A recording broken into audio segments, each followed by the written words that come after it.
მიუხედავად წმინდა წინასწარმეტყველისა წინამორბედისა სიცემეისა იოანესი წმინდა და ყოველდღიურთა მოციქულთა თანთა მოციქულთა პეტრესი პავლესი ადრიელი ეწოდებულისა სვიმონ კანანელისა მათათასი ბარტოლომესი საქართველოში ქრისტეს ჯოლის პოლიცია პირველ ხადაგებერთა მიუხედავად წმინდა შორის მღვდელმთავართა ბასილი დიდისა გრიგოლი ღვთისმეტყველისა იოანე ოქროპირისა ნიკოლოზისა სპირიდონ ტრიუმფელისა იოანე მოწყალესი და სხვათა დიდთა მღვდელმთავართა წმინდა და ღვაწლის მძლეთა მოწამეთა წმინდა პირველ მოწამისა ძლევა შემოსვლისა სტეფანისა წმინდა დიდი მოწამისა ძლევა შემოსვლისა საკვირველ მოქმედისა გიორგისათა მისთა და ღმერთ შემოსილთა მამათა ანტონი ეფთიმე საბა ონოფრე ათანასი ათონელისა იოანე ზედაზნელისა და მისთა ათორმეტა მოწამეთა და ღირსისა დედისა ჩვენისა ნინოსი ქართველთა განმანათლებელისა და მოციქულთა სწორისა მეუხედავად წმინდა და კეთილი საკურთანებეთა ვახტანგ გორგასალისა დავით აღმაშენებელისა თამარისა ლუარსაბისა და სხვათა მეფეთა და დედოფალთა წმინდათა წმინდა და მართალთა მშობელთა ღვთისათა იოაკიმ დანას და ყოველთა წმინდა შეგვიწყალეს და გვაცხობდეს ვითარცა სახიერას და კაცმოყვარე ამინ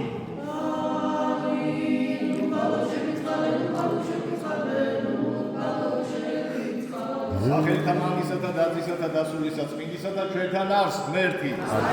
მესმა დაგლოსოთ შეგეწიოთ დღევანდელი დღის მალე დღევანდელი წირვის ძალა შეგეწიოთ და მართლა ჩვენთან არის უფალი ამ მარხვაში წავნიშნეთ ტაძრის დღესასწაული ცოტა შორიდან მინდა დავიწყოთ და თქვენ იცით რომ ყველა დღესასწაულს აქვს თავისი განსაკუთრებული საზეიმო დღეები აი მაგალითად აღდგომის შემდეგ 40 დღე, იმიტომ რომ აღდგომა უპირატესი არის, უდიდესი არის და 40 დღე ერთმანეთს ულოცავთ ქრისტე აღდგა და მისი სადღესასწაულო პერიოდი გრძელდება 40 დღე. აი ფერისცვალებასაც აქვს, მაგრამ ამხელა არ აქვს, რა თქმა უნდა, სამშაბათს იქნება ფერისცვალების დღესასწაულის გაცილება იქნება ასეთი ტაძრიდან და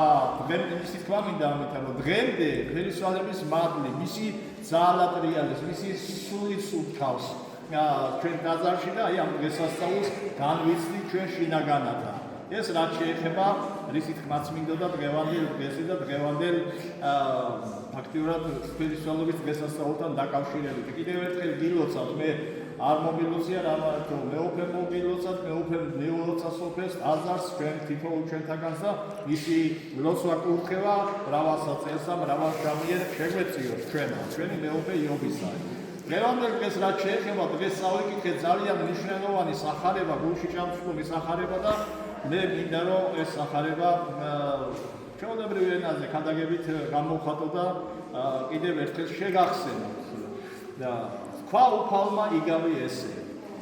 რა არის იგავი და რატო არის სიგავით რატო ლაპარაკობდა უფალი იმიტომ რომ მისი მოწაფეები 12 მოციქული ესენი იყვნენ მეთევზეები და არსებული სიტუაციიდან გამომდინარე მათ გარშემო მდგომარეობიდან გამომდინარე ქადაგებდა გაიხსენეთ ერთ-ერთი უძლიერესი იგავი არის თესვარზე და თესვარი გამოვიდა თესვა და დაიწყო თესლის დათესო ერთი ნაწილი ჩავარდა გზაზე დაეცა სადაც მოფრინდნენ ყალყორნები და აკენკეს მეორე ნაწილი ჩავარდა კლდოვან ადგილზე კი გაიხარა მაგრამ ფესვი ვერ გამოიღო და დღევანდელ სიტუაციას ესადაგება ეს მდგომარეობა რამე თუ ფესვი ვერ გამოიღო ეს რას ანიშნავს ადამიანები ისმენენ სახარებას მოსწონთ მაგრამ მათი გულები არის გაქვავებული როგორც კლდე ვითარცა კლდე და ამიტომაც ვერ გამოაქვს ფესვი და ასე შემდეგ ამ გულის გაქვავებაზე კიდე მომიწევს სიტყვების თქმა და ამიტომ ვერ გამოიღო სათანადო ნაყოფი იმან აი ასეთი ქადაგი მისი იგავებით არის აღსილი თელი სახარება და დღევანდელი სახარებაშიც ასეთი იგავი არის რომ ემსგავსად იგავი თქვა უფალმა იგავი ეს ემსგავსა სასუფეველი სათა კაცსა მეუფესა ანუ სათა სასუფეველი დააკავშირა მეფესთან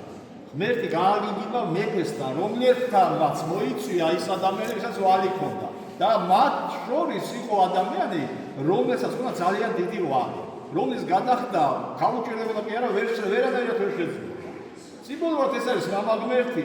და ის ადამიანი, ვისაც ძალიან დიდი ვალი ჰქონდა, ეს არის თითოეულ ჩვენთაგან. ჩვენ მოგვეცა ძალიან ბევრი სათნოებები, ძალიან ბევრი სიკეთე უფლისგან მოგვენიჭა, როგორც პირადულად, ისე ჩვენ გარშემოყოფი, ჩვენი შვილები, ჩვენი ოჯახები და ასე შემდეგ. ამ ყველაფერს სიტყვით, საქმით, გონებით, მეცნიერებით, უმეცნიერებით ფლან გაქვთ ხალხი. ანუ ვალში ვარდებით ჩვენი ზეციური მეუფის წინაშე და როდესაც მეფე მუქარო დაიბრუნებო, ჩემიო,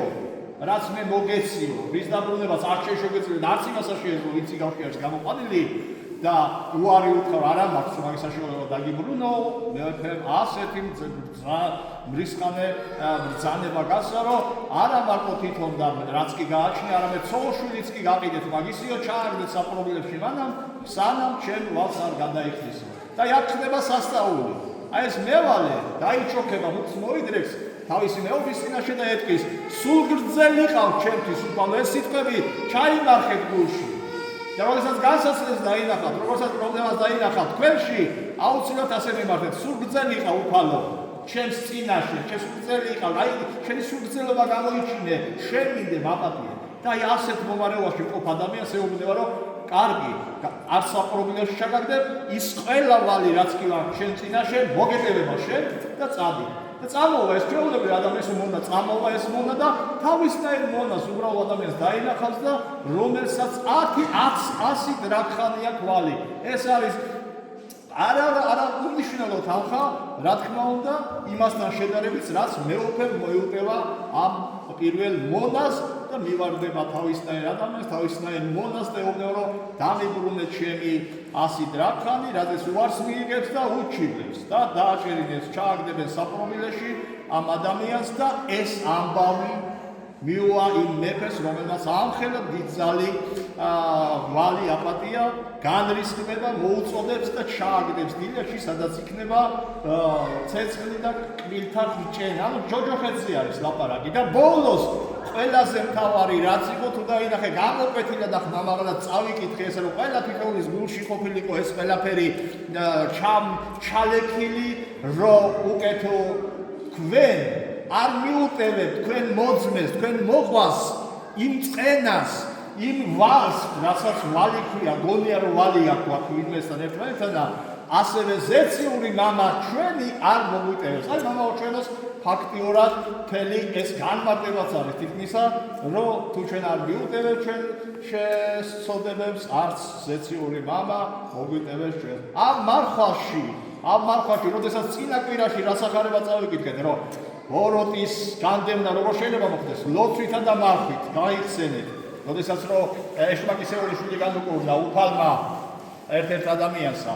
ლოცვა და მარხვა ეს პირადულად ჩვენი სასიკეთოდ არის, ჩვენ შიგნიდან რომ ეშმაკი ბოროტი გამოვიდეს, მაგრამ საერთო საქმესა მიტევება, შენდობა, სიყვარული ჰპირდება. ვერცმა დაგლოცოთ და გაგაძლიეროთ ამ საქმიანობაში. სინანულისა, შენდობისა და მიტევების ძალა მოგწეს უფალმა, რანაირადაც არ უნდა მაწყენოს მოყვასმა ჩვენმა. აი ეს იყო დღევანდელი სახარების შინაარსი, ვერცმა დაგლოცოთ, ვერცმა მრავალს დაგასროთ, თქვენ იცით რომ ამ მარხვაში განებიურებულები ვართ. დღესასწაული იყო ერთი ფერისცვალებისა, ახლა მარხვის დასასრულს მოგდის ღვთისმშობლის მიძინების დღესასწაული, წირვალუსები გაიმართება მთელი დღეების ამ დღეების განმავლობაში, მაგრამ ოთხშაბათს უკვე საღამოს ლოცვაზე შევიკრიფებით, პურის კურთხევით, რამე წინასწარ იმას გავაკეთებთ მოსამზადებელ პერიოდსა, რათა სრულყოფილად აღნიშნოთ ღვთისმშობლის მიძინების დღესასწაული. დედა ღვთისმშობლის მფარველობა არ მოგიშალოთ თქვენ ოჯახებს და სრულიად საქართველოს.